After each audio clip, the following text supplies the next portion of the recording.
Good evening to all who are attending this program of Dialysis TV. Another session, another great talk that has to be witnessed by all the general population. So basically, the very agenda of conducting this program is to spread awareness amongst the general population with regards to living well with kidney disease.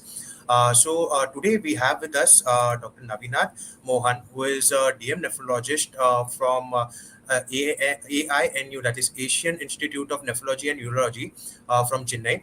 Dr. Navinath is a consultant in the Department of Nephrology and is a young and dynamic nephrologist and renal transplant physician with more than 5 years of experience in the field of renal medicine and alumni of the prestigious AIMS New Delhi Hospital. He specializes in managing the renal transplant and dialysis patients.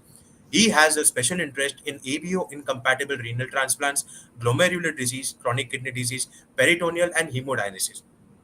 He is trained to perform renal biopsies and manage patients with any nephrology related problem.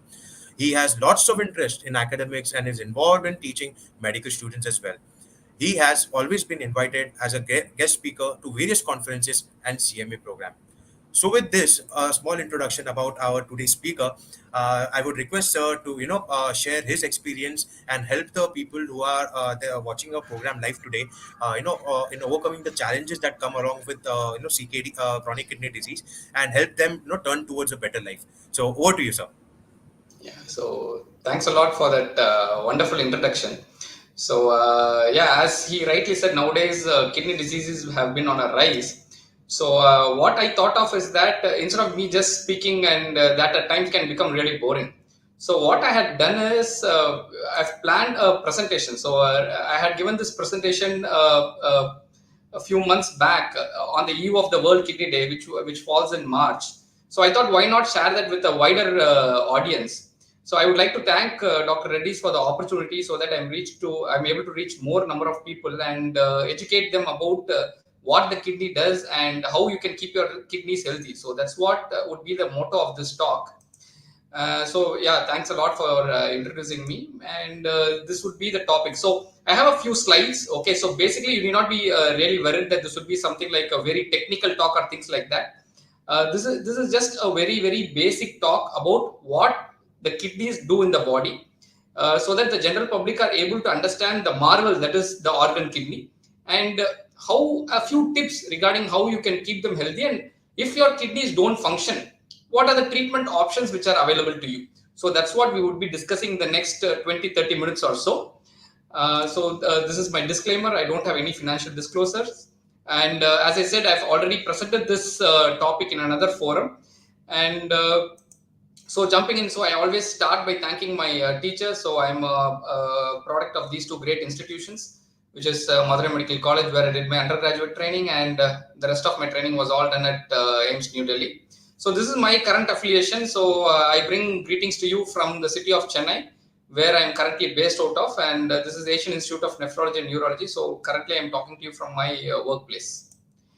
So what are we going to discuss over the next 20 or 30 minutes or so is about the kidneys. So the star of the show is going to be the kidneys. What do they do? And some interesting facts about the kidney. So I've done quite a few videos about this area. I mean, many of us know the basic functions of the kidney, but the kidneys not only do that work of filtering the blood, but it also has many other interesting functions. So we'll be seeing a bit about that. And what happens when your kidneys don't work well, and how you can keep your kidney healthy. So I think that would be the interesting thing for most of the viewers today. So let's jump in. So the kidneys, what are they? So as you can see in this picture, the kidneys are two bean-shaped organs which are presented at the posterior aspect of your body. This is called the lumbar area, and they measure somewhere around 11 centimeters in length and around 6 centimeters in breadth, and thickness of somewhere around 4 centimeters. So you can see there's quite a small organ. Okay, so if you see the weight, even for a normal 50 to 70 kilo person, the kidneys weigh just 120 to 170 grams. So to put it in perspective, just like the weight of a cricket ball. So that's all this kidney weighs. A single kidney weighs just around 120 to 170 grams. But what all functions these kidneys do is quite amazing.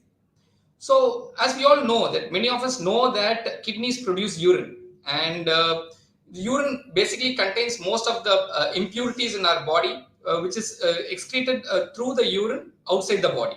So basically, the kidneys purify the blood. So the other important thing you need to understand in the anatomy is what is the difference between the kidney and the urinary system. So that's what this picture shows. The tissue part, that is the two bean-shaped organs on top, this is like a manufacturing unit. So this is where the process of manufacturing of urine takes place. So this is the kidney. And this manufactured urine is transported through this plumbing, that is the ureters. It reaches the urinary bladder. And when you have an appropriate situation, you feel the urge to urinate and you pass urine out through the micturition. So based on this, you can classify the doctors who look into the kidney health as two types. The doctors who basically are involved in managing the kidney related functions, that is, they take care of the medical part of it, do dialysis or do workup for transplant and all those things, are usually called as renal physicians or nephrologists like me. And the doctors who predominantly do surgery on the kidney, that is, they do work with relation to any obstruction in the ureters or any cancers in the renal tract, are referred to as urologists. So they are basically surgeons. So over here you can see the kidney has a blood supply through the blood vessels. There are two blood vessels, the renal artery and the renal vein, through which the vein moves out. And the functional unit of the kidney is referred to as a nephron. Okay, so as you might know, the kidney is a big filter, right? So all these filters are located in the renal parenchyma over here. Okay, so the nephrons are the functional unit of the kidney and they are all present in the renal parenchyma. So this is what I told you. So the kidney is the manufacturing unit for urine. The urine passes via the ureter, reaches the urinary bladder and can exit the bladder via the urethra. So what do they really do? As I said, they just remove waste products from your body.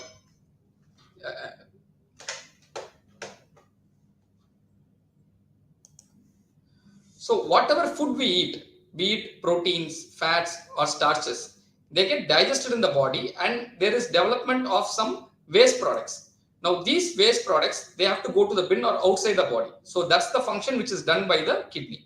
So the major function of the kidney is excretion of waste products. Apart from this, the kidneys are also very important to remove any excess fluid from your body. So you might have seen that irrespective of how much amount of water or fluids you take, the water content of the body always remains stable. So that is because of the constant functioning of the kidneys in your body.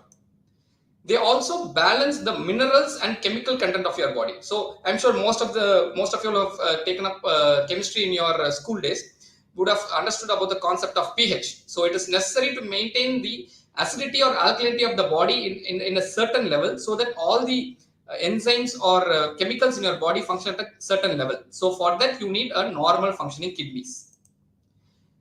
The other important thing, so many people, when they have an increased blood pressure or some problem with their blood pressure, they all rush to the cardiologist. Yes, heart is a very important organ with relation to blood pressure management, but how many of you know that the kidneys are actually one of the most important organs which is involved in regulating the blood pressure of the body? Okay, the kidney does this through secretion of a hormone called as renin. Not only that, the kidney also produces a hormone called as erythropoietin, which is necessary for the production of red blood cells. So during this COVID pandemic and all those things, many of us have heard about oxygen carrying, oxygen levels are low, saturation is low and all those things. So this oxygen is carried by the red blood cells, and the kidney as an organ is also important in the production of these red blood cells through the secretion of erythropoietin hormone. Kidneys are also important for your bone and teeth health. It is important, or it is necessary for activation of vitamin D. So once I say vitamin D, through all these Facebook videos or the Instagram videos, you all know that sunlight has some role over here. Yes, sunlight is very important for natural formation of vitamin D in the body, but a normal functioning kidney is necessary for activation of vitamin D. So patients who are having kidney damage can have poor bone and teeth health as well. So some interesting tidbits about the kidney. So far I've told you about the functions of the kidney, but we all know that the kidney is bean shaped. So we also have a kidney bean. Okay, the rajma, which people say is a kidney bean. So the size is somewhere around the size of a mouse. Okay, the mouse which we all use in the computers. So this is a very, very interesting fact. So if you see, The kidneys receive around 1000 to 200 ml of blood every minute. See how much amount of blood is being pumped into the kidney every minute. So this is almost equal to 20% of the total blood pumped by the heart. And in one day, nearly 1700 liters of blood is purified. So 1700, how much is it? It's almost 6 standard bathtubs. But all of us know that there is only 5 liters of blood in the body, that is in an adult. So how come 1700? So that's the number of times the circulation happens. So almost the kidneys filter the blood 300 times per day. So you can see at what efficiency the kidney really functions. So I told you the functional unit of the kidney is called a nephron. I told you there are around 1 million nephron in each kidney. So if you take out each individual nephron and keep it end to end, how long would they cover?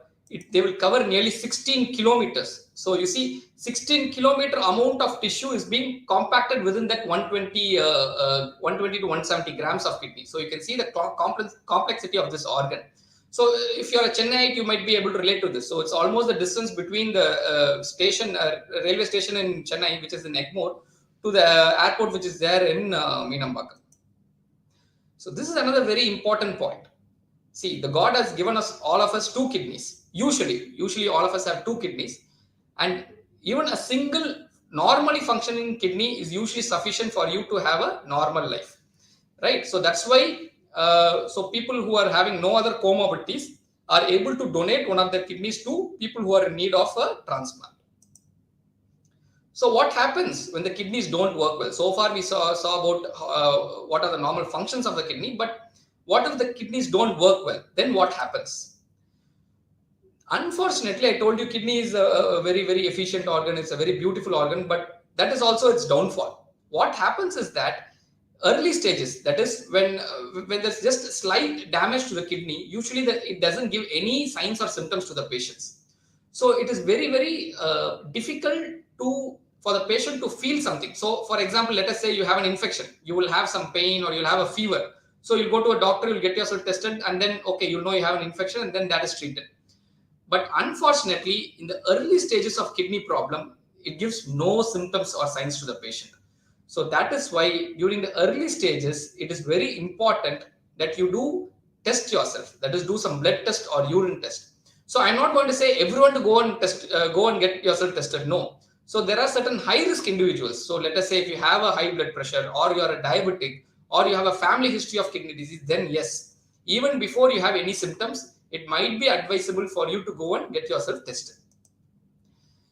So when the kidneys don't function, that is, if the functioning of the kidney is below 10%, so that is the stage when we call it as end stage renal disease.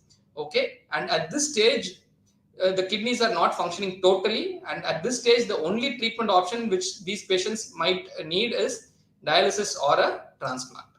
Okay, so dialysis, the terminology many of you all might have heard. So dialysis is basically using a machine and an artificial filter to do the work of the kidney. I told you the kidney is a mega filter. So when you do the work of the kidney using a artificial filter, it is referred to as a hemodialysis. So dialysis can be again of 2 types. One is called a hemodialysis, where blood is taken out of the patient. It is filtered through the blood filter and returned back to the patient. So usually hemodialysis is done in hospital setups. The patient will have to visit the hospital 2 to 3 times per week. Or you can do something called as a peritoneal dialysis, where a tube is inserted into the patient's tummy or the abdomen, and the patient will have to exchange fluid in a sterile manner through this tube. And peritoneal dialysis can be done at even the patient's home, and this is done daily. But see, for any patient, if they are fit and they have an acceptable donor, the best treatment modality once they have reached a stage of end-stage renal disease is actually kidney transplantation. The dialysis modalities are a temporary solution to manage the patients till they can undergo a kidney transplantation. And remember, when we do a kidney transplant, so at least in our local language, in Tamil, they call this kidney martyr resection. So what many people think is that the functioning kidneys of the patient is removed and a new kidney is put. No, that is usually not the case. Usually the patient's damaged kidneys are not removed. One new kidney is, that is the functioning kidney taken from the donor, is added to the patient. So a kidney transplant patient usually has 3 kidneys inside his body. So the most important point, okay, so this is the point where I really wanted to focus on. So just few minutes on this. So how to keep your kidneys healthy? So far we have seen what are all the functions your kidneys do, what are all the complexities which are there behind the organ, the kidney, and what happens when the kidneys don't function totally. But let us say most of you all who are listening now must be youngsters or people who don't have any kidney disease, to be very honest. So how can you keep your kidneys healthy? So there are a few rules which you can follow and make sure that your kidneys remain healthy.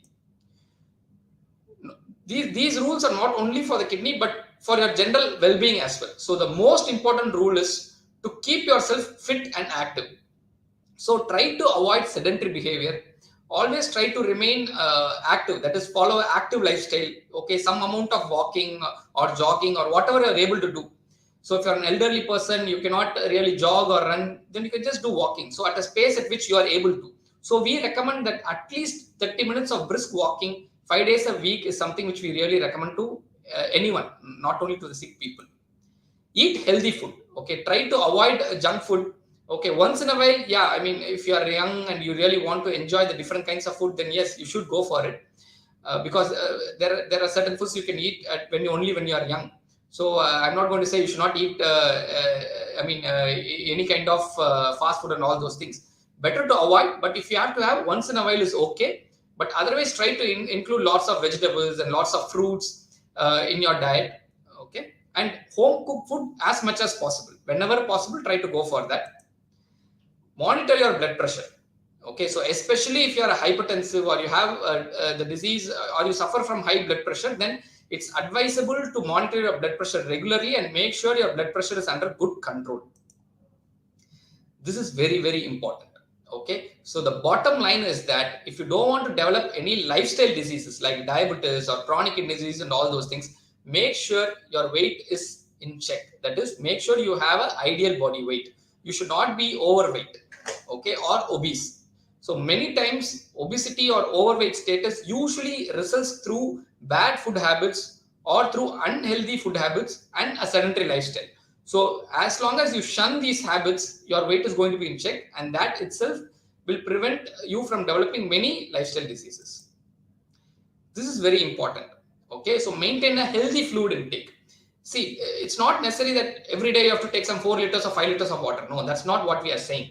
You should take water according to your thirst. So for a normal adult human, usually they will need somewhere around 2 to 3 liters of water. But this is not constant. Okay, so let us say in the winter season, you might not be needing that much amount of water. But at the same time, during summer, you might be even needing more amount of water. So take water when you're thirsty, and don't take very less amount of water. Okay, so whenever what I tell my patients is, if you have predominantly a desk job, you always try to have 1 or 2 bottles of good drinking water nearby, so that whenever you feel thirsty, you are able to reach out and get that water bottle. This is very important. Okay, so avoid cigarette smoking. Okay, tobacco of any form needs to be avoided. So this has been shown in almost every movie theater before any movie. So they all focus on oral cancers and lung cancers and all those things. But cigarette smoking can be deleterious to your renal health as well, because smoking can cause damage to the blood vessels, and any damage to the blood vessels which are going towards the kidney can result in kidney damage as well. Okay, so quitting smoking not only saves your lungs, the oral cavity and all those things, but also saves you from renal dysfunction. This is a very, very important point. So never take over the counter painkillers by yourself. So many times what I see is the patients who come to me tell that after a very tiring day of work, they have the habit of going to a pharmacy nearby, taking a painkiller, so that they are able to get rid of the pain then and there. But such unnecessary or over prescription of painkillers and taking over the counter medications can damage your kidneys. Okay, so if you have any pain or you feel that there's abnormal amount of tiredness, please visit your physician or your family doctor and get yourself evaluated and take treatment accordingly. So avoid self medications, and especially if you're in the habit of taking painkillers for headache or any body aches regularly, it's very important that you get yourself tested for your kidney functions. So when should you really get your kidneys tested? So this is what I told previously. I'll just repeat again. So if you are suffering from diabetes, or if you are a hypertensive, or if you're overweight, or you have some family history, your parents or some other family member is suffering from a kidney disease, or you come from a ethnic group, that is, there are many patients with chronic kidney disease in your locality, then you better get your kidney tested. So it's not very difficult. You will need basic blood test, a urine test, and a blood pressure check. That is all. You can get that done anywhere. So just to finish, so there's been some very good data from the state of Tamil Nadu. At least there was a recent analysis which they have done, and this is in line with what we have, what many countries are finding world over.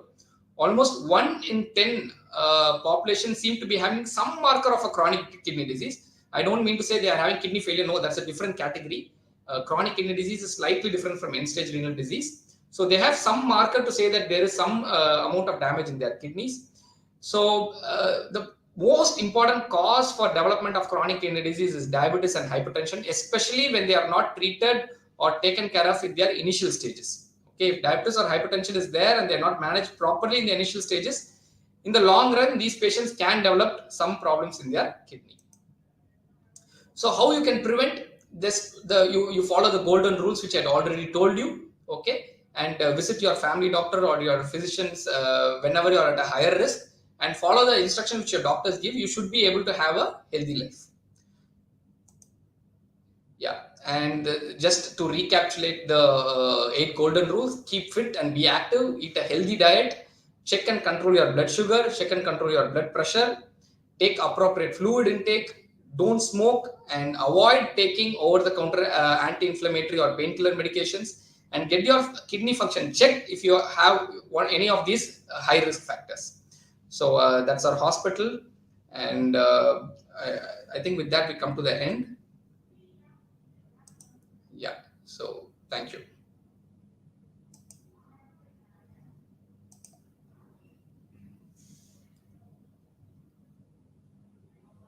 Yeah, so Richard Jordan asks, can I have stage 3 kidney? So I'm interested in hearing what he has to say. Yeah, okay, so I think you would have heard already. So you have any questions? I'll be happy to answer.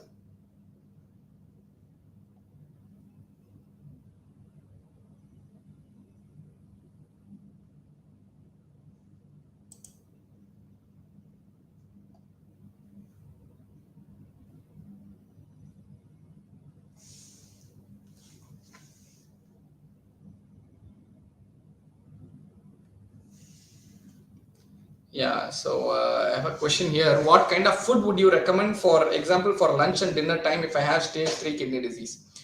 So, see, yeah, I cannot give you a. Usually, what we say for patients with kidney disease, we ask them to avoid high protein diet. Okay, so if you're someone who's taking a meat daily or something like that, or if you're someone who's taking too much of potassium, that is taking too much of fruit juices or nuts and all those things, usually we ask them to go down. But this needs to be individualized based on your blood reports and the kind of kidney disease which you have. So usually for stage 3 kidney disease, there are not many restrictions, but that would depend upon the individual's blood reports and investigative reports. So in general, I can tell you, avoid taking excess protein and avoid taking food which is very high in potassium. And very important, avoid high salt content food. That is any added salt like pre-processed food and packaged food and all those things needs to be avoided. I hope that answers your question.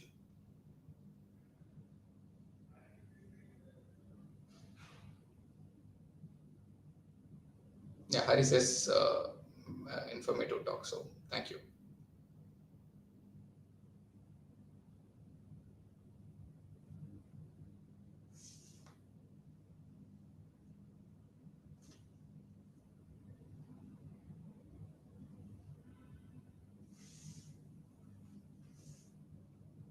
Do we have any other questions?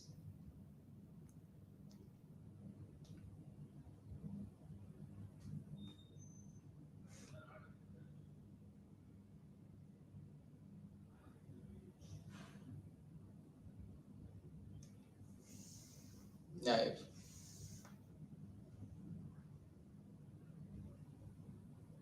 Okay, so I generally rotate my meat. So I have steak maybe twice a week, but only got no more than 100 gram, and the same with fish and chicken, no more than 100. Do you think? Yeah, definitely yes. So, I think your, I mean, may I know what your weight is? So Mr. Richard Jordan says he takes maybe a steak twice a week. So I think he follows a predominantly Western diet.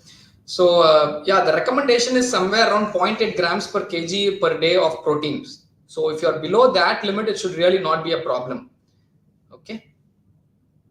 And yeah, so Hari asks, will over drinking of water be harmful to the body? So a very good question. So it depends on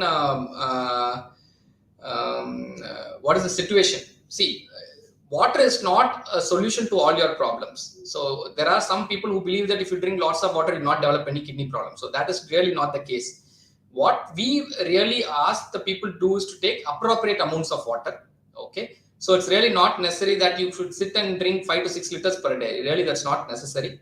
So based on thirst, if you have thirst, say, let us say it was a very sunny day, let's say you were playing cricket in the sun and you were sweating a lot, you drank some 6 7 liters of water, but that day it's really not a problem at all. But let us say you're sitting inside an AC hall throughout the day, you need not be sitting and drinking some 6 7 liters of water. It's really not necessary. Okay, so what we mean by appropriate water intake is to take water according to your thirst. Okay, so what I say is for a normal person, it's not for a person with a kidney disease. Okay, for a kidney disease patient, the recommendation on water intake usually varies depending upon the patient's clinical features. Yeah, so Richard Jordan is 62 years old and is just 53 kilos. Okay, so for Richard, for you, if you're just 53 kilos, 100 grams of protein per day would be too high. Okay, so if you really have a chronic kidney disease, that would be too much of protein intake. You'll have to go down on your protein intake.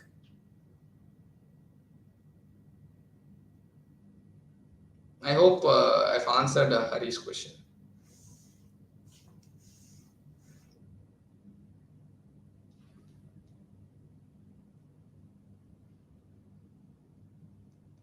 Okay, so Mr. Vairamani asked me if dark yellow color urination is harmful.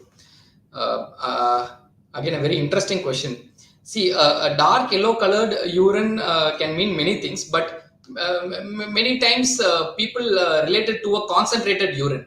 Okay, so many times when someone passes a very dark colored urine, it can be a sign that they are slightly dehydrated. So maybe their water intake is really not adequate. But that being said, sometimes certain intake of certain multivitamins or certain medications also can cause your urine to be somewhat dark colored. Okay, so that you need to take in together. So if you're not on any medications and you're otherwise an absolutely normal person and you're passing a very dark colored urine, then that may be a sign that you're not adequately hydrated. Maybe you should increase your fluid intake. And even after that, if you are still having this problem, or many times people come to us telling that they have a frothy urine. So when they pass urine, the commode becomes very frothy. So this might also be a sign that the kidneys are really not healthy, and maybe it would be advisable for you to meet a doctor and get yourself tested. Maybe just do a urine test to make sure that there are no problems over there. But otherwise, once in a while, passing a dark colored urine many times would just mean dehydration, and maybe you just have to take a slightly higher amount of water. That's all. Yeah. So thank you, Mr. Veramani, yeah, for that question. And yes, Richard. So if you are around 50 kilos only, your recommended protein intake would be somewhere around that level. Yeah, 40 to 50 grams per day. If you have a CKD.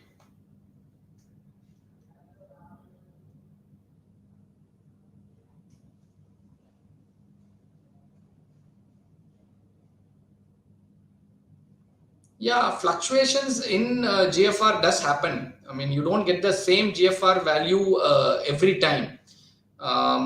So yeah, that depends upon the lab where you get yourself tested.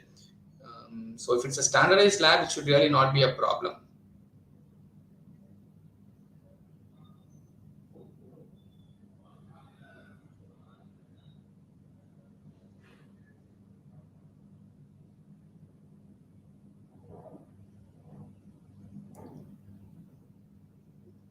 So I'll be.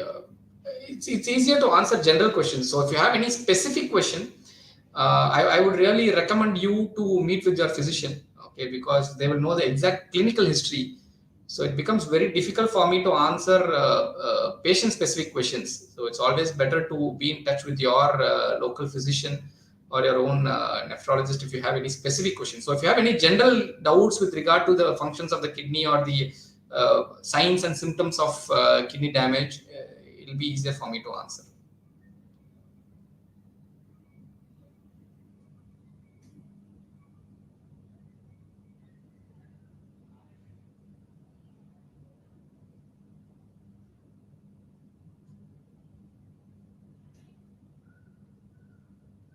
Okay, so Ms. Yalini seems to have a question on, is it good to drink water immediately after a meal? No.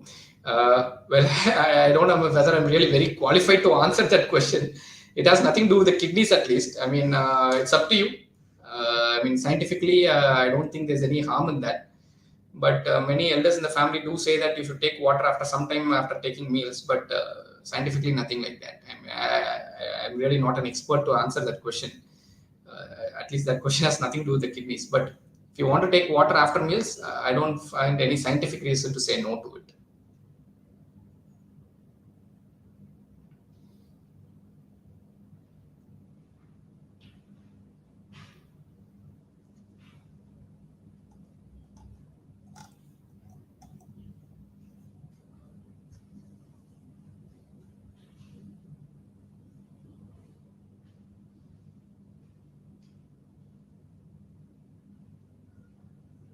Any more questions?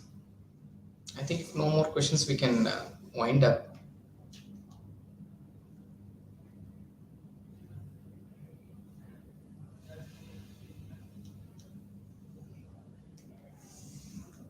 So thanks a lot for joining us on this live session on living well with the kidney disease.